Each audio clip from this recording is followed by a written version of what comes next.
Hi guys, welcome back. In this video, we're going to be discussing a very important concept, fundamental to understanding economics, and that is the concept of opportunity cost. Now, you've already heard this video in my previous videos as well. So, you've already heard this word in my previous videos as well.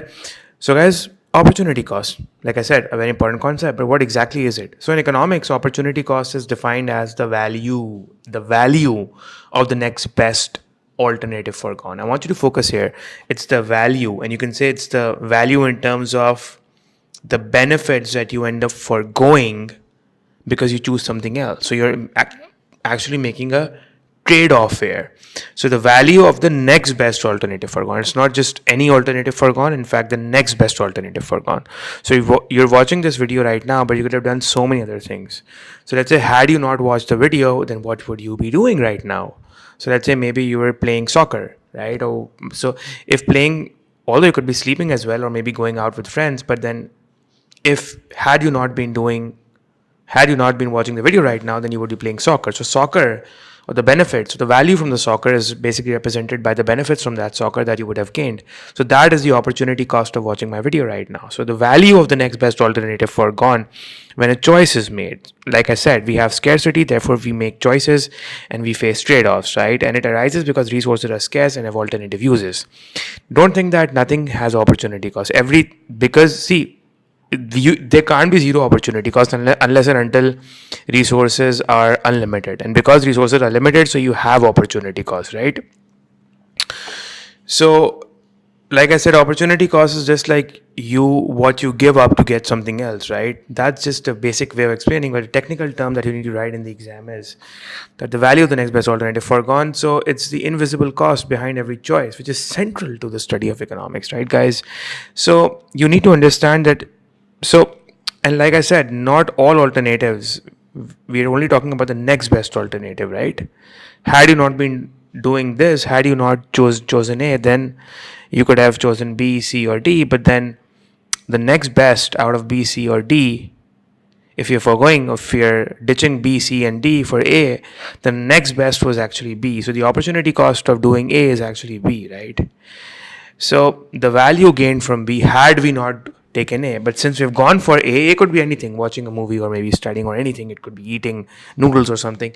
So that's what opportunity cost is. So opportunity cost is faced by all economic agents because they all face scarcity, they all make choices, and since they all make choices, they have to face a trade-off, and hence they have to face opportunity cost. So for individuals, let's say people like me and you, also known as households, you have, let's say, $20 and you have two choices, right? So buy a book or watch a cinema movie, right? So if you choose the book, then you cannot spend that same $20 on the movie. So the opportunity cost of choosing the book is the enjoyment and the experience of watching the movie.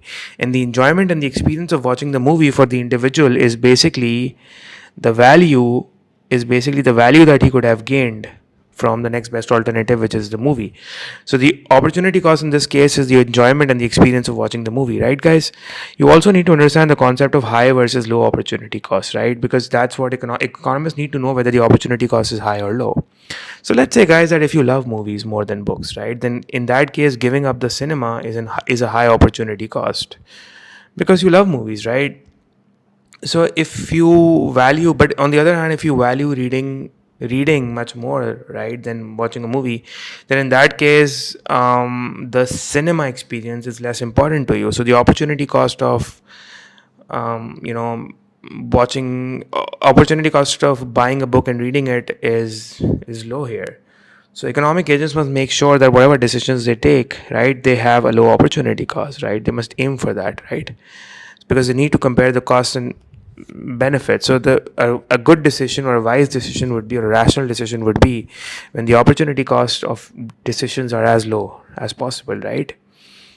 And by the way, this is a normative assessment, okay?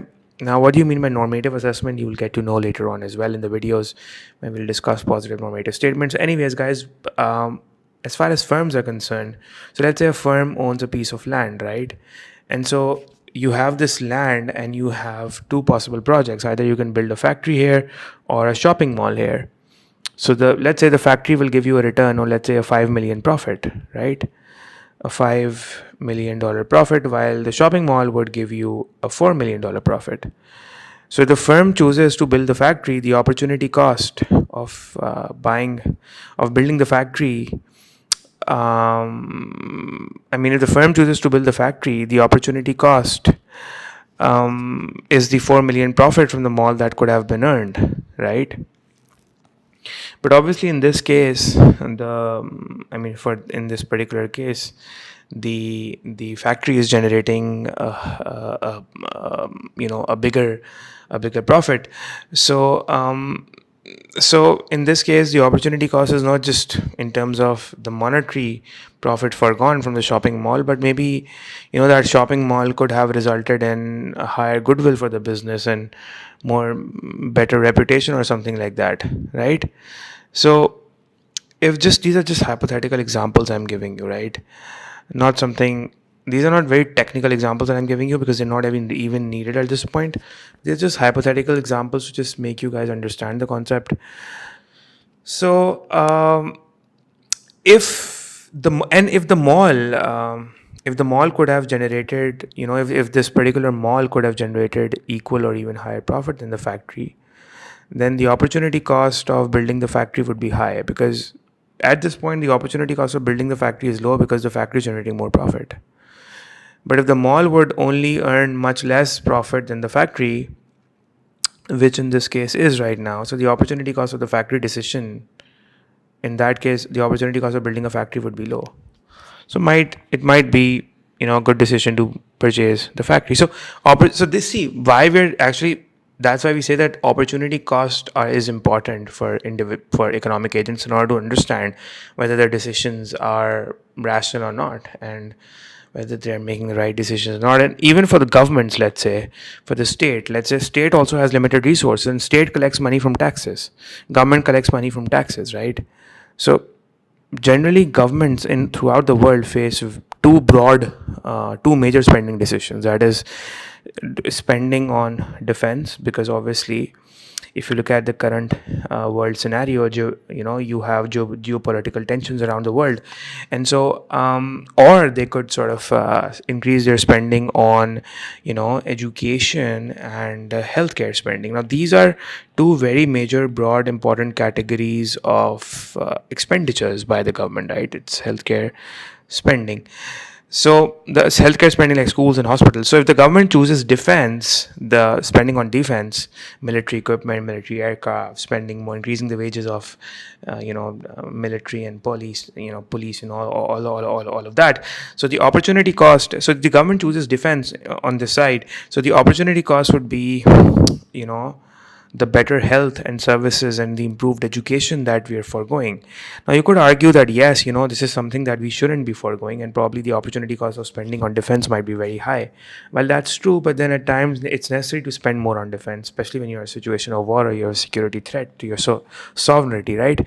So, and later on you'll realize that education and healthcare spending is so important in economics, for the economic stability and for the economic growth as well, because it has a direct impact on the productivity of the workers and the efficiency of the workers and the overall efficiency of the economy and for the businesses as well. So if a country is facing no military threats but it's suffering from poor education and health, so the opportunity cost of spending money on defense could be quite high. That could be an irrational decision, right? In contrast, if the nation is facing a severe external threat, then the opportunity cost of spending more on defense might be low, because right now it's survival and security becomes a priority, right? So and in a very basic way, if you want to understand what high and low opportunity cost is, so high opportunity cost is something like, you give up something which is very, very valuable, right? And low opportunity cost would be you give up something which is less valuable relative to what you gain, right? So that's it, guys. This is the concept of opportunity cost in economics, and I'll see you all in my next video. Until then, take care.